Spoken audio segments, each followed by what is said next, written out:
Hello, in this video I want to show you how to install and join Google Classroom on Motorola Moto E40. So in order to do this, let's open our Google Play Store.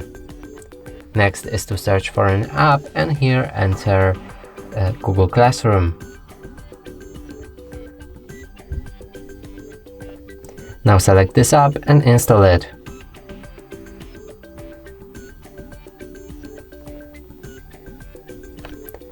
After installation process is complete, you should be able to open it. Click on Get Started, choose the account you want to use or add another one.